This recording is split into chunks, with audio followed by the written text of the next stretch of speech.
भगवद आश्रित। तो रात्रौ च कृष्णम पुनरुत्थिताय, ये बहुत पकड़ने वाली बात है। रात्रि के समय कोई और चिंतन न बनने पावे। देखो अभ्यास, और उस समय खास करके विषय चिंतन बनता है, ध्यान रखना। दिन भर लड़ते रहोगे इंद्रियों से, और जब आप शयन के समय जाओगे तब वो अवसर ढूंढेंगी और आपको विषयों में फंसाने की चेष्टा करेंगी। कोई क्रिया, रात में सोते समय बहुत सावधान हो जाना चाहिए उपासक को। वैसे तो हर समय सावधान, पर सोते समय ऐसे सावधान होना चाहिए जैसे मृत्यु के समय योगी जन अपने सारे इंद्रियों को समेट लेते हैं और अपने स्वरूप में, अपने प्रीतम के स्वरूप में लगा देते हैं। तुम रोज शयन के समय ऐसा अनुभव करो, मैं नींद में जा रहा हूं या मृत्यु में जा रहा हूं, इसमें कोई फर्क नहीं पड़ता। पता नहीं आंख खुले कि ना खुले। कितने ऐसे हैं कि सोते ही रह गए। आप अब बेहोशी की हालत में जा रहे हैं, नींद में जा रहे हैं, तो एक समय रखो कि आप अपनी शैया पर इतने समय ही जाएंगे। एक नियत समय रखो। हमने देखा है साधकों का एक समय होता है कि 10 बजे हमें लेट जाना है, सोना नहीं, लेट जाना है, और लेटे हुए भगवत चिंतन करना। अब जब सो गए तो सो गए, नहीं सो गए तो उसमें हमें टेंशन नहीं लेना, या अभी नींद नहीं आई, 10:30 बज गए, 11 बज गए, ये नहीं। आंख मूंदी, मंत्राकार वृत्ति, तो बिना नींद की गोली के सो जाओगे। यह है ऐसा। भजन में मन लगाओ, सो जाओगे। जिनको नींद ना आती हो उनके लिए सही दवा है, आप नींद का चिंतन न करके प्रभु का चिंतन करने लगो। देख लेना आप कब सो गए पता नहीं चले। और अगर सौभाग्य से नींद ना आई तो नींद में जो इंद्रियों को पुष्टता मिलती है वो होता है संसार का विस्मरण। नींद में खास बात क्या होती है कि संसार का चिंतन छूट जाता है, फिर वो मस्त हो जाता है। उसमें जो ऊर्जा शक्ति वो जागृत होती। संसार के चिंतन से ऊर्जा शक्ति नष्ट होती, तो 4 घंटे 5 घंटे संसार के चिंतन से रहित पड़ा रहा सुषुप्ति में, तो उसे ऊर्जा शक्ति फिर आ गई। और अगर 4-5 घंटे आप प्रभु के चिंतन में रहे तो संसार का चिंतन छूटा, आनंद सिंधु का चिंतन हुआ। तो ये नहीं होगा कि आज रात्रि सोया नहीं तो बहुत टेंशन है, परेशानी, ऐसा नहीं होगा। भीष्म जी आज्ञा करते हैं रात्रौ च कृष्णम। ये बहुत सावधानी की बात, प्रायः इस सावधानी में नहीं रहा जाता। बचपन से सदगुरुदेव भगवान ने यही शिक्षा दी थी, गुरु कृपा से ऐसे उपदेश मिले थे। सोते समय कोई वार्ता नहीं, कोई अन्य चिंतन नहीं, चुपचाप अपने मन को हटाकर केवल इष्टमय करो। कब नींद आ जाती इसकी चिंता मत करो, इष्टाकार वृत्ति करके ही सोना चाहिए।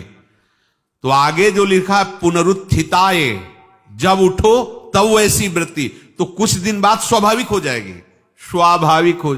अपने तो इतना तक देखा है कि जैसे आधा पद में होश रहा और निद्रा आ गई, तो जब चेतना आई तो उसी पंक्ति से, जहां से होश गायब हुआ था, उसी पंक्ति से जागरण प्रारंभ हुआ।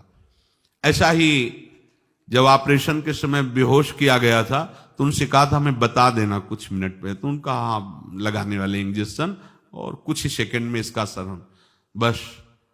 तो जो पद चलाया था, जब होश आया था तो वही पद चल रहा था, मतलब बेहोशी में वो पद अपना अधिकार किए हुए था। ऐसे नींद भी तुम्हारी भजन हो जाएगी, समाधि हो जाएगी, यदि आप सोते समय प्रभु का चिंतन करेंगे। बहुत ही सावधानी की बात है।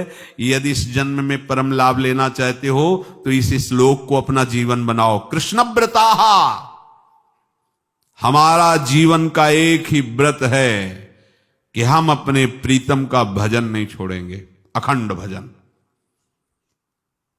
हमें ये नहीं देखना कि उपांशु मानसी को इसमें कितने गुना, हमें गुना बना नहीं देखना। हमें अपने प्रभु को बोलना नहीं। भजन में मन नहीं लग रहा, पद गा रहे हैं, जोर जोर से चिल्ला रहे हैं, नाम कीर्तन, हमें अपने प्रभु से जुड़े रहना है। कृष्ण व्रताः, कृष्ण मनुस्मरन्तो, हमारा निरंतर स्मरण चले, बस ये प्रयास रखना है। जब निरंतर स्मरण की बात कह दी तो फिर आगे कुछ कहना नहीं चाहिए, पर खास बात इसीलिए कहा जाता है कि आप समझ जाओ। रात्रौ च, जब कोई भी ब्रह्मचारी, कोई भी उपासक, कोई भी बैरागी, त्यागी, महात्मा सोते समय असावधान हो गया तो उसकी रात्रि बहुत गलत जाएगी। खास जब आप सैया पे शयन करते उस समय असावधानी हुई तो विकार छा जाएगा, ध्यान रखना। आपका चिंतन गलत हो जाएगा, आपकी चेष्टा गलत हो जाएगी, जागृत में ना सही तो स्वप्न में। आप सावधान उस समय जरूर रहिए और उतना ही विश्राम कीजिए जितना आवश्यक हो।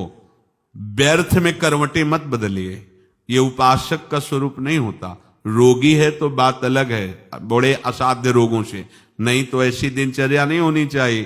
कै बजे? 3:30, अभी आधा घंटा तो है, फिर कमर ओढ़ लिए, ये साधक का नहीं होता। उचित समय, जो मान लो 4 घंटा विश्राम का, तो अब ये नींद का विषय आओ या ना हो, हम तुम्हारे लिए पुष्प बिछा के नहीं बैठेंगे कि आ जाओ आ जाओ आ जाओ। नहीं आई तो अब ये नहीं गया, अब इतने समय नहीं आई थी, अब 4 बजे उठने के समय कैसे नहीं, ये फेंका। उसमें विचार नहीं किए, पहले फेंको और सैया से नीचे उतरो, भूमि को प्रणाम करो, आगे बात नहीं। वो फिर आपको ऐसा होता है 10 मिनट में तो कोई बात नहीं, 10 वो पार कर देगा, घंटा दो। रात्रौ च कृष्णम पुनरुत्थिताय, ये नियम लीजिए। सोते समय आप बिल्कुल मृत्यु दशा की स्थिति लाइए, जैसे मरने वाला नहीं होता, सब जगह से मन हटाकर। और सच्ची है, पता नहीं आंख खुले कि ना खुले, ये बड़ा धोखे का जीवन है। ये ऐसे हजारों लोग सोए और सोते ही रह गए। हमको धोखे में नहीं रहना। सुबह जग जाएंगे तो फिर भजन करेंगे, लेकिन हम बिल्कुल तैयारी में। तो जब ये था कि किडनी कभी भी फेल हो सकती, तो हमें ज्ञान तो था नहीं ऐसा उस समय, तो हम रात्रि में जब शयन का समय, तो कपड़े कौन थे, कोई पैंट शर्ट थोड़ी थे, सब हटा चला, ऐसे रज लगाई, राधा वल्लभ जी को ऐसे बांधा, चरणामृत लिया, पूरी तैयारी में, क्योंकि पास कोई था नहीं। तो ये होता था कब मर जाए, कैसे बताएं कितना सुख, एकदम युगल चरणारविंद में तदाकार होते ऐसे वो। इसीलिए कहते हैं कि प्रतिकूलता और अव्यवस्था और दुख ये भगवत प्राप्ति का प्रधान साधन है। अव्यवस्था, प्रतिकूलता और दुख, ये अभ्यास उसी से। जब शाम के शयन करते तो पहले वृंदावन को प्रणाम करके और ऐसे भावना में प्रिया प्रिया कहते कि जैसे भी आपके हैं, अगर शरीर छूट जाता है रात्रि में तो आप धोखा ना करना, आप बुला लेना अपने। और कैसे बताओ उस समय कैसे भाव होते थे, कोई पास नहीं, कोई सुविधा नहीं, 1 रुपया नहीं, तो एकदम दैन्यता, एकदम कितना सुख मिलता, वो एकदम केवल भगवद आश्रित। तो रात्रौ च कृष्णम पुनरुत्थिताय, ये बहुत पकड़ने वाली बात है। रात्रि के समय कोई और चिंतन न बनने पावे। देखो अभ्यास, और उस समय खास करके विषय चिंतन बनता है, ध्यान रखना। दिन भर लड़ते रहोगे इंद्रियों से, और जब आप शयन के समय जाओगे तब वो अवसर ढूंढेंगे और आपको विषयों में फंसाने की चेष्टा करेंगे। कोई क्रिया या पूर्व में कोई क्रिया या कोई दृश्य या कोई बात, अगर कहीं मोबाइल से मित्रता है और बगल में रखा है तो भूल जाओ, रात्रौ च कृष्णम पुनरुत्थिताच। जब तक नींद नहीं आती तब तक फिर वो ऐसी सामग्री डाल देगा कि वो बर्बाद हो जाओगे। साधक मान लो, हमारी प्रार्थना मान लो, हम मानते हैं कि आज के समय में यंत्र का बहुत बड़ा प्रभाव है। अब यंत्र का प्रभाव देख लीजिए, यही छाती पे मोबाइल होगा, यही धड़कन के साथ वो घंटी बजे और कुछ नहीं। ऐसा भगवान का खेल रचा है। और इसमें सबसे खतरनाक बात है कि आप जो चाहो देख सकते हो, जहां चाहो, जैसे विश्व की पूरी बात, पूरा विश्वात्मा है, ये विश्वात्मा स्वरूप है, सर्च करो देख। अब अगर साधक सावधान नहीं है तो समाज में तो ऐसे कट गया। अब एकांत में जब शयन के समय गया, उस समय मन आपको फंसाने की चेष्टा। प्रार्थना है, अगर आपके पास मोबाइल हो तो एक उसका समय रखो। अगर आपको ऐसा लगता है कि कोई परिस्थिति आ जाए, हम स्विच ऑफ किए हैं, तो एक और मोड़ कहते हैं, कोई फ्लाइट मोड दो, क्या मोड़ में लगा दो, सीधे मत रखो, मोड़ में लगा दूर रख दो। आप अपने चित्त को प्रभु में जोड़िए। रात्रि के समय मोबाइल का प्रयोग मत कीजिए। मान लीजिए रात्रौ च कृष्णम पुनरुत्थिताय, सुबह उठते ही आपको कुछ चिंतन नहीं करना।